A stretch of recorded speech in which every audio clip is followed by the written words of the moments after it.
Welcome, everybody. And today we have another talk. We haven't had a chance to stream any videos for a while, but we're glad to come back. And I have a new guest today, and we have a new topic for you. How are you, sir?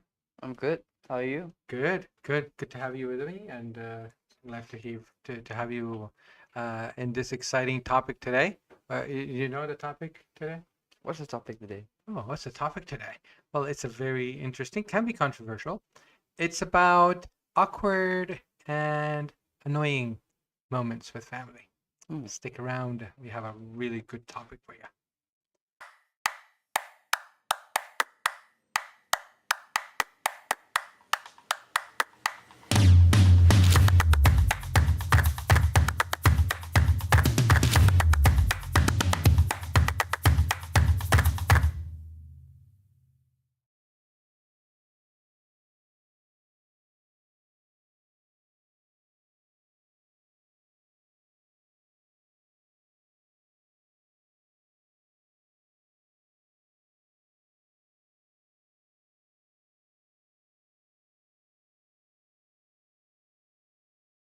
All right, so we're back. And so the topic today, like you get invited to these family talks and or family gatherings and you meet people maybe you haven't met for a very long time. And you meet these people especially that they feel like they know you because you're their nephew or you're their niece or God knows how many second, third cousin or whatever, and they feel like they can ask you and talk to you about everything. And these are the awkward moments we want to talk about. So I want to mention a few ideas that I would like to put out for discussion and see what we can come up with. One of the most famous one is the unsolicited advice.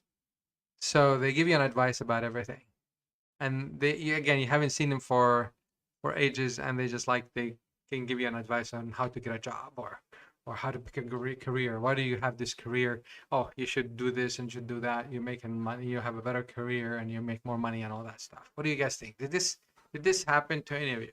Yes. Oh my goodness, I'm seeing heads like knocking right and left and up and down. All right, anybody feels comfortable to share? I know it's kind of awkward because you're gonna talk about families and family gonna recognize your voice and all that. So I can anything you wanted to mention, anything you have in mind, Alif. Mm-hmm. Not about your family, maybe about someone you know. Yeah, about someone you know. Yeah. Yeah, tell me about someone you know. So there was this one time Mm. where my friend switched her career from medicine to psychology, and the amount of trauma that she had to deal with from her family members was insane. Oh, I can imagine. I felt so sorry for her. Wow, Yeah. wow. It was the amount of advices that her family members would give her on how the switch was the wrong choice for her and that she would regret it. And it's not like something she wanted their feedback. Right. So she made a decision to change her career, and all of a sudden everybody has an opinion Mm. and how to go back to her original career. Yeah. And she didn't get any validation. She didn't get any acknowledgement for her. Wow, that's powerful. Is she still alive? She is. Okay, good. She's surviving basically. Did she finish psychology? She's almost there. Okay, that's good. That's good. I'm glad that she's almost there. She's in her journey to endeavor this new career for her. That's well done. Yeah, I mean medical career or psychology career or whatever career, it's just really important is really to have that passion and that drive. And if you don't find that in your life and as you're growing through your career, you might end up being a very miserable doctor and maybe depressed, suicidal doctor. And I've seen, I've dealt, not dealt, but I've known about these cases quite a lot that people have the highest degrees, not necessarily doctors, but they have the highest degrees that society would recognize, but they're not happy. You familiar with that? I mean, Not have you really. encountered? Yeah, it's kind of sad to be honest. You meet this person, have these titles and all that good stuff, and they're not really happy. So what kind of a psychological impact do you think would that have when somebody is giving you a unsolicited advice? A lot of stress. I would say that's the least. A lot of stress. Invalidation. Invalidation. Yeah, it's like in doubt. Self-doubt is really one of the most common thing in these kind of situations. It's like, did I do the right thing? I mean, everybody's so against it, and it can be detrimental for the person's confidence in their making the choices, and they'll be dreading really to go back in these kind of gatherings, and they're not looking forward to be engaged in these kind of gatherings. Anything that we can do to help someone to address these kind of awkward moments in a positive sense? What do you mean? Like if this person who chose to change her career, and if somebody came and gave her the unsolicited advice, how can we give her tips on, or someone in that situation to give them tips on how they can address that and not be impacted psychologically, not be impacted from a relational point of view, so that she doesn't connect, and she doesn't or the person doesn't dread being in a family gathering because these kind of awkward moments. What can we suggest that they can do something? um, I can't think of anything that you can do or say to the people that who give you all these advices. mm, But what I can think of is to not be in that situation in the first place. Like, so when you go to family gatherings, right? You you want to meet some people, for mm. example, your immediate family members, but not all these um aunties, all those random aunties, but only the people you're close with. Uncles, So uncles too, right? yeah, uncles too. We're So not against aunties here, but yeah. so when you go to these family gatherings, you want to meet all these people, but that's all. You don't have to mingle with all these other people that you don't know who are gonna But I ask can you. tell you sometimes it's the auntie or the uncle who do these things. Huh. Yeah. Is that, yeah, please. Yeah, sometimes you don't even have to go to them. They just come on to They you. pick up the phone and call. It's like, oh, I heard you're changing career. Are you out of your mind? Yeah, I'm getting more head nods. Yeah. And that's really, I mean, sometimes it's really the uncle and the aunties. So how? Yes. Maybe to think of what's within your range of control. Okay. Tell me more. To think, Something within your range of control. yeah, Like what? as in like you cannot control what other people's opinions are on you. You cannot control how they think of you. So think of what you can do for yourself. Mm. So on what your values are, what your thoughts are, what your opinions are about yourself. Prioritize that maybe. Okay, so prioritize your opinion about yourself. How does that help you connect with the person who gave you that unsolicited advice? It's not gonna help you connect. It's not gonna help them. It's not gonna help them understand where you're coming from, or help them hear you out. Because it's really important in these kind of situations from a psychological point of view, is not only to address it internally, but also to express it, because you need to voice it out. People need to hear you, and that's really important. Uh, for multiple factors, I'll mention two. One is to reassure you that you're really comfortable with it, and also for the other people to understand that there's a boundary here. To give them a hint, but this way you can do it respectfully, right? We can do it in a way that is very acceptable within that culture. We don't have to be the rebellious, relative, right? We can stand for what we believe. We can do it right. We can do it nicely, and also effectively for the relationship to continue. So one thing I would like to suggest, and I'd like to hear from you guys, if it would work for you, if it happened to you, would it work like to say, I appreciate, because you need to understand when when they come up with these advices that you didn't even ask for, there's something behind it that it's really triggering them. What is it? So you guys can guess why they are really doing that. Their own insecurity, maybe their childish. Let's think in a positive sense. What would be the positive thing that is driving? Because they love you. Because we don't know the negative, right? But we can assume the positive about other people. Because they're concerned about me, they want to say this, they're telling me all that stuff, but I really don't care. That's, quote unquote, I don't care about their opinion. I made that decision. I want to stick to it, but I cannot really think of them as being negative, or they're acting it because from a negative point of view on their side, jealousy or insecurity, all that. All that we can block. We can focus on what we think of ourselves. If we're positive, we can think of people that are positive. So we can say that they're concerned, they love me, they feel like they know a little bit better. That's how they feel. They maybe experience something like that. Maybe they want to give me something from their learning. So we need to think about what we are hearing is a positive from a positive angle. So therefore we address it in a positive sense. So we can say something like, I really appreciate your concern, showing me the love and showing me this advice and sharing that. So you're assuming the positive. And on top of that, you can add on to it. And also, I'm really happier now. Whatever that helped you to make that decision to change your career, you can express that to them. So they know it's something that they really don't know about. So they're talking to you about something they don't know.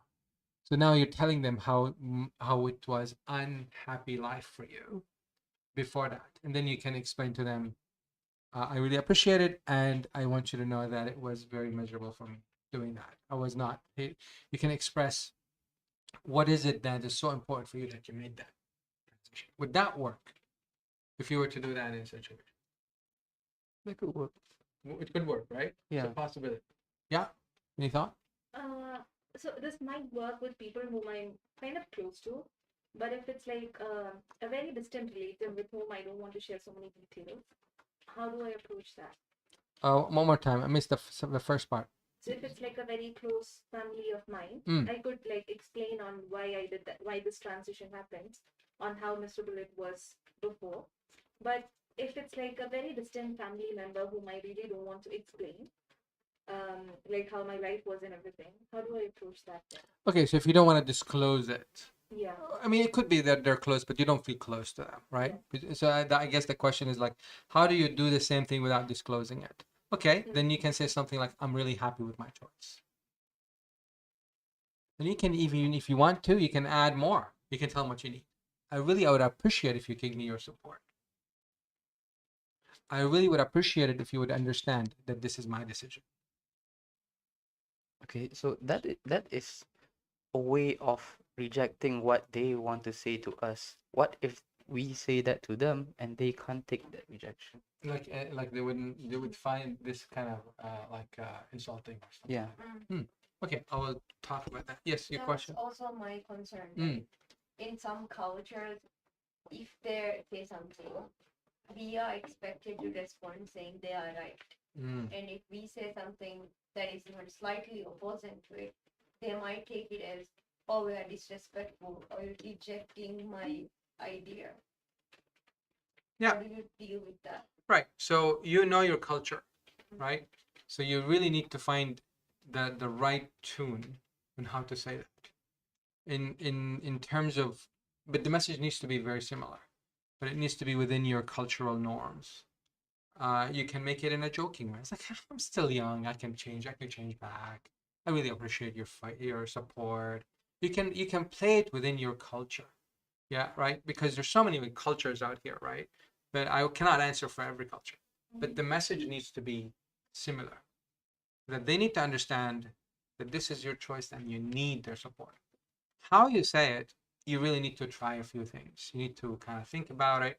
You need to do some practices really with yourself and just to see how would that sound.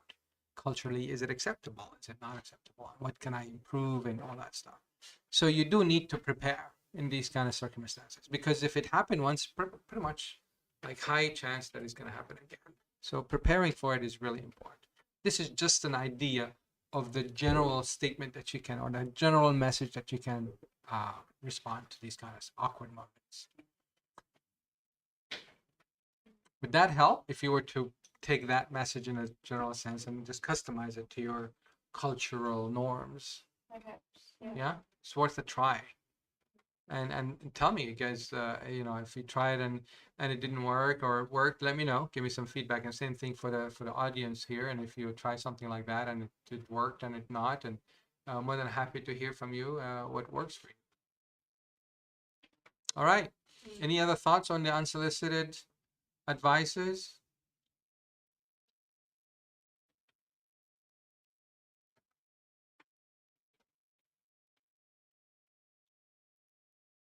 Are you guys ready for the next one? Yeah.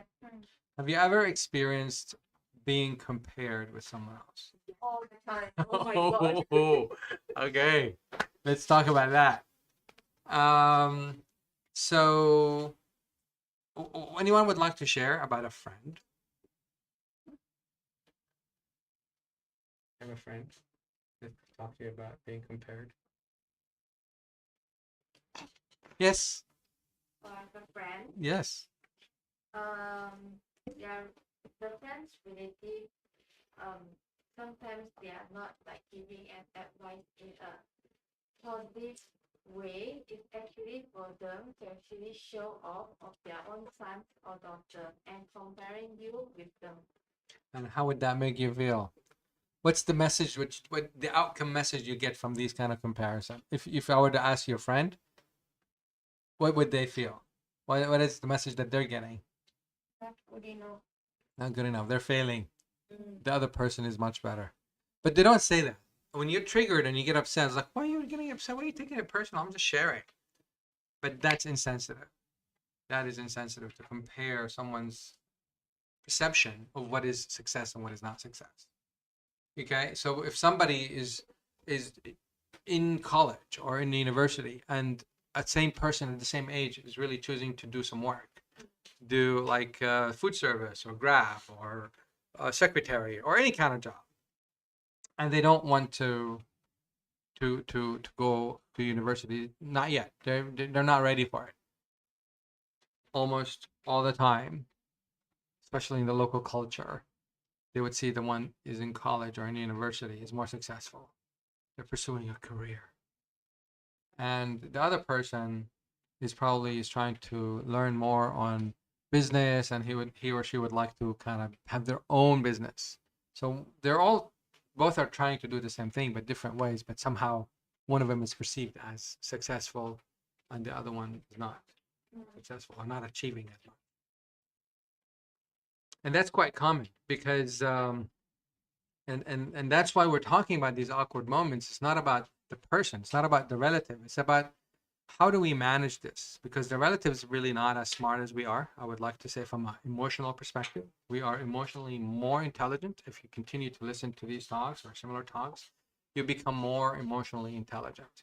So we can assume, just for the sake of the argument, that the the relative is not as smart as you are from an emotional perspective. So therefore, if your emotional intelligence is higher, then we need to know how to manage these emotions. So if someone is saying something to make me feel, or that makes me feel failure, and we said that many talks before, and I always say, no one can make us feel one way or another. So therefore, we need to learn how we address this emotion, right? So how? Well, first, before that, we talk anything else that we can say that any psychological impact. So the sense of feeling failure, the sense of feeling doubts as well. Anything else? Inferior? Feeling inferior also to the cousin. Maybe they started to build jealousy, builds towards that cousin. But the cousin probably doesn't even know. And the cousin probably would think, or the relative would think that, why you're distancing yourself from me? Well, because your dad or your uncle is telling me that I'm not as good as you are and all that stuff. And that can be a very unhealthy um, situation for the relationship. Any other thoughts that would trigger, do you think, from a psychological point of view? Maybe you would grow a little bit resent Yeah, definitely. I see resentful. I see bitterness. I and see anxiety. Anxiety. Yeah, there you go. You said it also. Yeah, anxiety can also be triggered there as well. So anxiety can be detrimental to someone's motivation and moving forward in their life. Can be quite crippling. I mean, that. Okay. So what can we give some tips on how to address these kind of situations? Let's say that the example there is from Uncle Bob. Remove yourself from the situation. You can remove yourself, yeah, but you can do it for a little bit. We don't want it to disconnect, right? because the idea is really to manage the situation so we can keep the connection. We don't want to disconnect, because if every person did that to us, we're going to disconnect from the whole world, because we are the ones who are more emotionally intelligent. So therefore, we need to manage our own emotions so we can address these, emotionally bullies, right? The emotional bullies that we have in our lives. But again, they're meaning it from a positive, loving perspective, but they're really like telling a child, I love you, but they're screaming at the child, I love you, but the child is gonna be the child is gonna do basically what's gonna cry. But if the wife or the husband did this to the child and screamed, I love you, and the child starts crying, and the mom would ask him, what did you do? I was like, I don't know, nothing. I just told him I love you, and he started crying. But the way how they did it, and that's really what makes a big difference, is the how, and that's what we want to learn. We want to learn when the how is triggering us. We want to be able to respond so we don't get triggered, so we don't get impacted, because they do not own that. They do not own that emotion. They're just triggering that. So what can we do that it's emotionally, I meant to say culturally acceptable? What can we do? I You- think first you can thank them for their concern, Okay, we can thank them for the concern. and then maybe explain your side of it. Explain, like, tell me an example. Like, for example, that was the example that was mentioned earlier. How would you do it? That one was regarding the academics, right? So maybe you can say how much of hard work and dedication and effort that you've been putting in, and you're aware of how much you're doing for your own academics, Hmm, and you're okay. quite satisfied with it. Okay. How would that, do you think, from a cultural point of view, is there anyone that would kind of think that it would not work for them if you were to tell this to your parent, for example? Would it work? Yeah.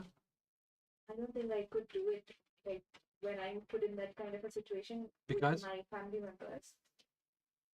because it triggers them, or because it's not easy for you to do it? Because again, you would be targeted as the not so respectful one because you talk back. Okay. So if you're targeted as a not respectful one because you just said that, then therefore we can work on what you just said. How can you say the same, give the same or similar message, um, and come across as respect? Thank you for sharing that information about the cousins and the stuff there. Just like you to know that I'm doing well myself too. And that How would that work? Would you use that for your parent, assuming that your parent did that? I get. Hmm. Mhm. Anyone else? Would it work for your example? If your friend used these words or similar words, how would that work, do you think? The proof is actually not that the parent is doing the comparison, it's actually the relative itself Mm. doing the comparison. Mm. So my friend will actually rather to just listen to what the relative wanted to say, as she has the right to share whatever she wants to, but the friend would not choose to give any comment towards what she said. So if we were to tell the friend to use these comments that you just heard, would that work for her, do you think, or for him? Not really, because some family, whenever you try to talk back that something that they don't want to hear, they will just categorize them as irrespectful. So if you were to tell, your friend would tell that cousin, that uncle or relative, thank you for sharing. I'm happy for my cousin's, success, or that person's success, and I feel like it's a wonderful thing that they're able to achieve that. And I'm also very happy with my achievement, and I'm a successful in what I do. And if you want me to share with you what I'm doing, I'm more than happy to share with you. Would that be offensive for the relative? Less than offensive. Yeah.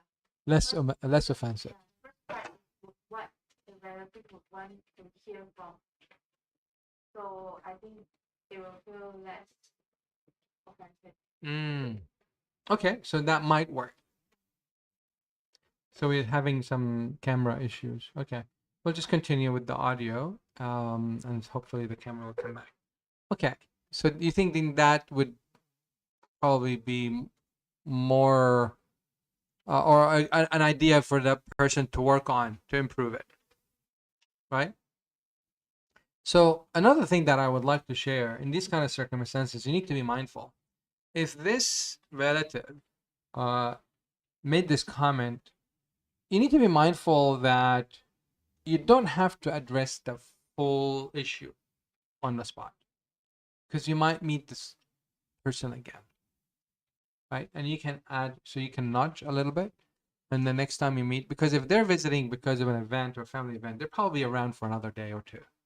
And you can have another chance to take at it, to add on to it. So it doesn't have to be fully addressed. You can address it, you can nudge it, you can put the thought in their head, and kind of absorb them. And then you can put the bigger response to that. You can just like tell them straightforward. The first time they do it, they compare and all. You can just say, because this is what I've done a few times in the past where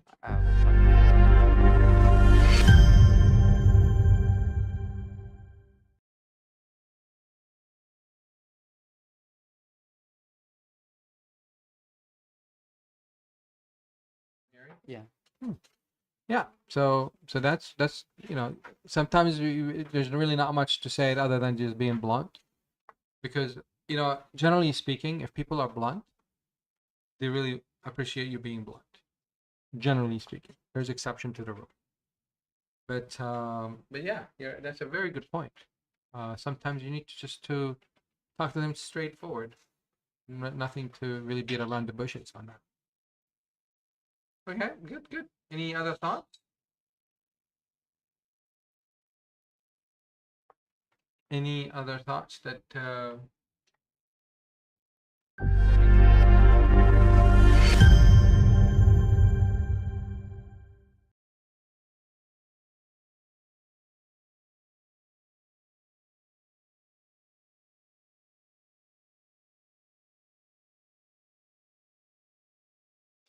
Maybe this wouldn't make sense because to me it's breaking that respect.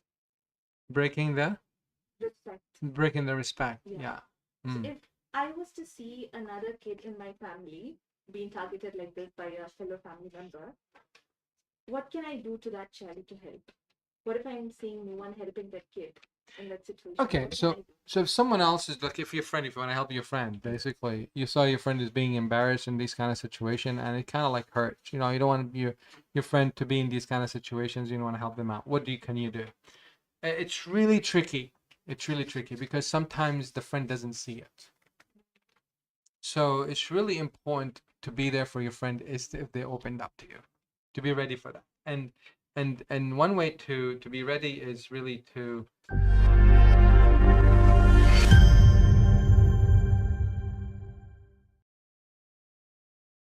situation where it's what is it acceptable? What is acceptable in the culture? So you need to be mindful on how to address that. So I mean, one thing is that the last thing we want to do is to trigger the friend or the sibling, and they really never thought of it that way. So one thing you can do is you can talk to the relative directly. If he or she is your relative, you can talk to them directly, right? Be blunt. Yeah. You tell me, no, that was really embarrassing for her, and I really wanted to speak on her behalf, and I really feel like it was a bit harsh. It was pretty critical, and you can talk from that perspective as a third person, as an observer. Um, and you can emphasize that she didn't talk to me. I'm just observing, and I'm just giving me feedback. Maybe it's really good chance. Maybe you want to talk to her. Again, it depends how old the person is, their status in the family, and so forth, and also their mental capabilities. Maybe they're not capable of understanding your feedback. Sometimes it's best to invest in the sibling or the relative that was embarrassed in these kind of situations. So if you were to approach the person without them approaching you, it's very important on how we do it, because again, we don't want to give them a thought that maybe they didn't think about. Yeah. So we can ask like questions. What do you think? We can ask probing questions. Similar like what? How did you feel back then? That's a bit too direct. Yeah, that's really straight. I was like, how do I feel? I was like, well, why are you asking? I was like, oh. So that's like interviewing, interrogating in a sense. Mm. But we can ask like, oh, you saw auntie or uncle, how, haven't seen him for a while, how was that? So that's very soft start. How was that seeing them again or something like that? And they would tell you like, yeah, all right. It's like, oh, what happened? Like, yeah, just talking to them and they said this and they said that. Maybe that would help them to open up. Because the idea is really we don't want to interrogate them and interview them. We want to have an open conversation. Maybe they open to us. And that's more important than really for us to find out. Because that can be also seen by the sibling that you're invading their privacy, which is the third topic we're going to talk about, which is invading privacy. They feel like, why are you talking about that? I just don't feel comfortable talking about it. But when you talk to them openly about their relative, it's been nice to see them for a while. We haven't seen them, and it's good to have them over. They might give you an answer that you can probe more. That's one way. That's a really soft way to start that conversation with the sibling. Is the camera back? I don't see the camera back. No. All right. So yes. Now this works for somewhat an adolescent or even adult. How about when we are approaching kids? Can we do it the same way? It's approaching kids, meaning Maybe like like it was a 12 child that was done to the child. Mm. Okay, so that's a very good point because adults they can comprehend and all that. For children, you can talk the same talk. Actually, you can do the same thing for adults. You can do this as a tactic. You can do the same talk that they had with the critical uncle or critical relative, but make it positive. Tell them how proud you are of what they've done. I think they're doing a great thing. Doesn't matter if they succeed or not. It's just a matter of them to explore, and they can always make a decision, and they can always change. They always have that choice, and then that would balance the negativity that they got from the first conversation. So focusing on a supportive message as opposed to undo the negative, because undoing the negative is actually you focusing on what? You're focusing on the negative because you're really trying to undo the negative. No, I would like to put more positive instead of undoing the negative. So therefore, I give a same conversation, and I will share my feel of support for the person and how brave of decision that they've done, whatever it is, and you can engage them in a discussion in a talk. So that would be much bonding towards you, and they would just like the other person was like, whatever. But they would focus more on that. They would remember your conversation, but they would. That makes sense. And if you want to top it up more, you can offer support. Let me know if you need help throughout this new journey.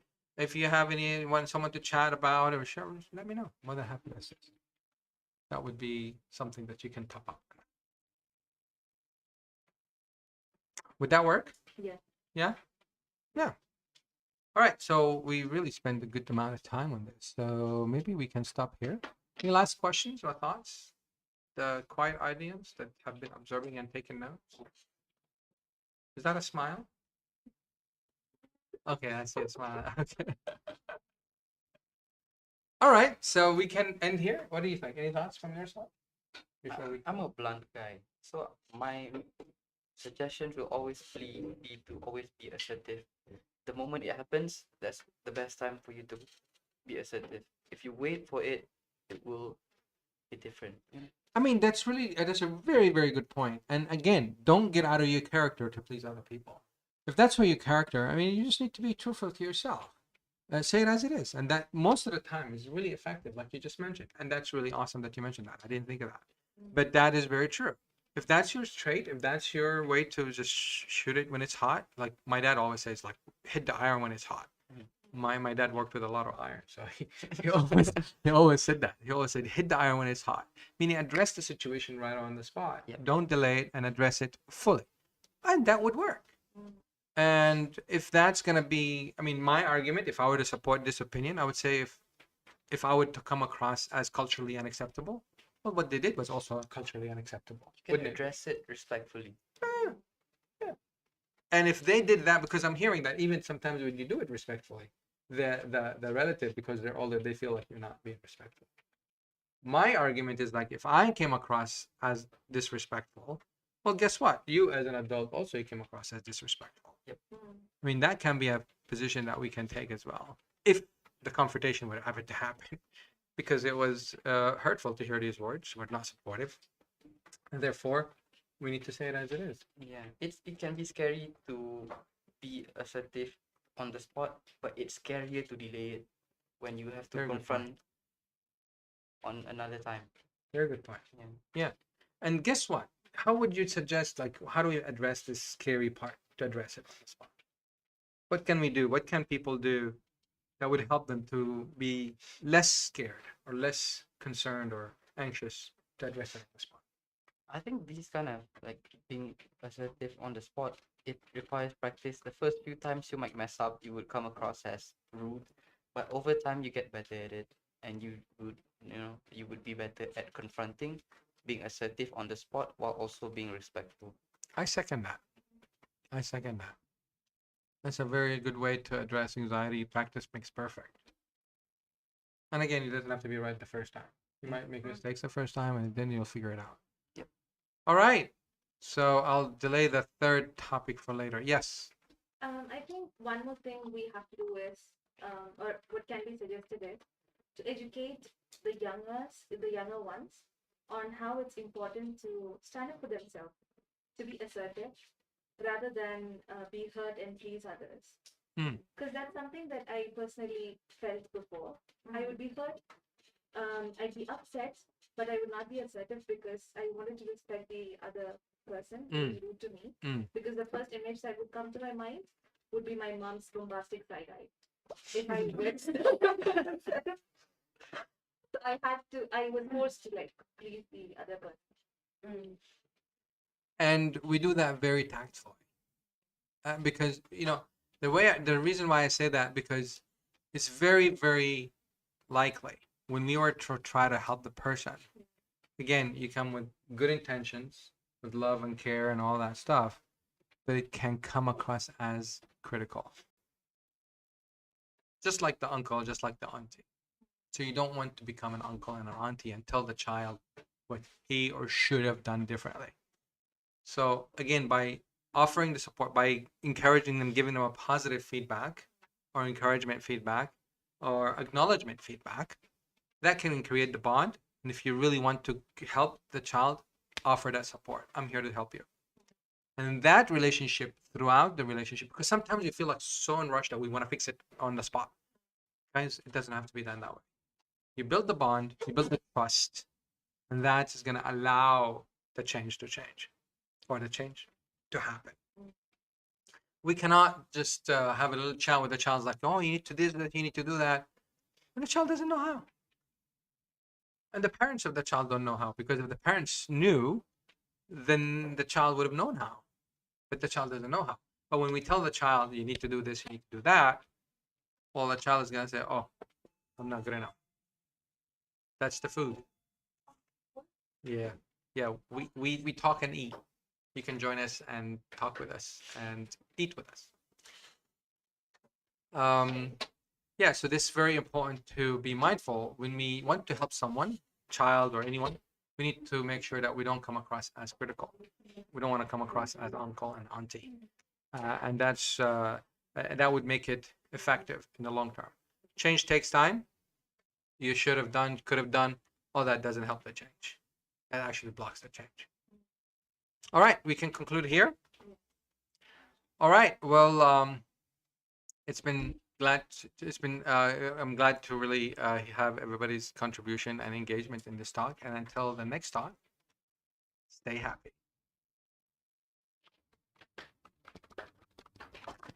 Make it loud.